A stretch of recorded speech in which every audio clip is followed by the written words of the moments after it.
Hello बच्चों, क्या हालचाल। स्वागत है आप सभी का मैथ्स की नई वीडियो में। तो बच्चों, आज की इस वीडियो में मैं आप सभी को प्रतिस्थापन विधि के द्वारा दो चर वाले रैखिक समीकरण को कैसे सॉल्व कर सकते हैं उसके बारे में बताने वाला हूं।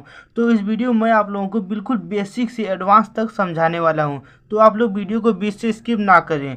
तो यहाँ पर देखिए दो समीकरण लिखा हुआ है और इस दोनों समीकरण को हम लोगों को यहाँ प्रतिस्थापन विधि से सॉल्व करना है। तो प्रतिस्थापन विधि का मतलब होता है कि प्रतिस्थापित करना, एक समीकरण से मान को निकाल करके दूसरे वाले समीकरण में प्रतिस्थापित करना होता है।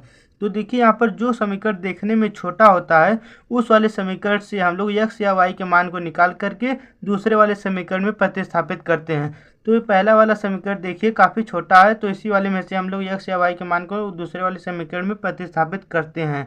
तो यहाँ पर देखिए पहला वाला समीकरण को हम लोग यहाँ पर सबसे पहले आप लोगों को लिख लेना होगा। तो यहाँ पर देखिए x का मान निकालने के लिए प्लस y को इस तरफ ले जाएंगे तो उस तरफ जो है माइनस में y हो जाएगा, क्योंकि प्लस का 75 करते हैं तो माइनस में हो जाता है। तो देखिए 8 माइनस y इस तरफ हो जाएगा। अब आप लोगों को जो है इस वाले को समीकरण नंबर 3 मान लेना होगा और उसके बाद देखिए आप लोगों को x का मान जो है समीकरण 2 में प्रतिस्थापित करना होगा, क्योंकि यह प्रतिस्थापन विधि है। तो आप लोगों को यहाँ पर लिखना होगा कि x बराबर 8 माइनस वाई को समीकरण 2 में प्रतिस्थापित करने पर तो आप लोगों को जो है ऐसे ही लिख देना होगा। उसके बाद देखिए यहाँ पर जो है समीकरण नंबर 2 है 2x माइनस 3y बराबर 4, ये समीकरण नंबर 2 है। और यहाँ पर आप लोगों को जो है 2 और x का मान यहाँ पर 8 माइनस वाई है, तो आप लोगों को x के स्थान पर 8 माइनस वाई को रखना होगा।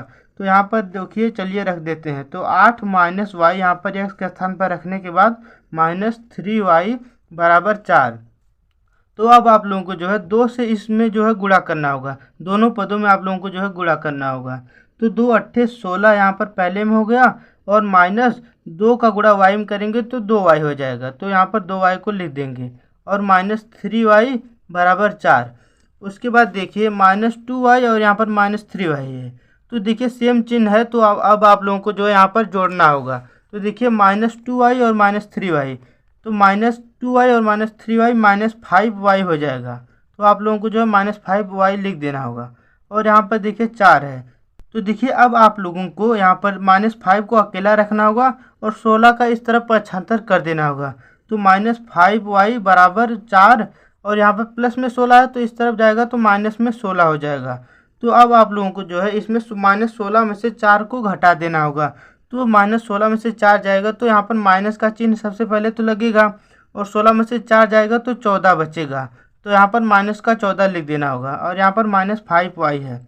तो देखिए दोनों तरफ माइनस माइनस है तो हम लोग को माइनस से दोनों तरफ भाग देना होगा, तो माइनस माइनस कैंसिल हो जाएगा तो माइनस माइनस हट जाता है। तो यहाँ पर देखिए 5y बराबर हो जाएगा 14 के और y का मान निकल के आ जाएगा 14/5।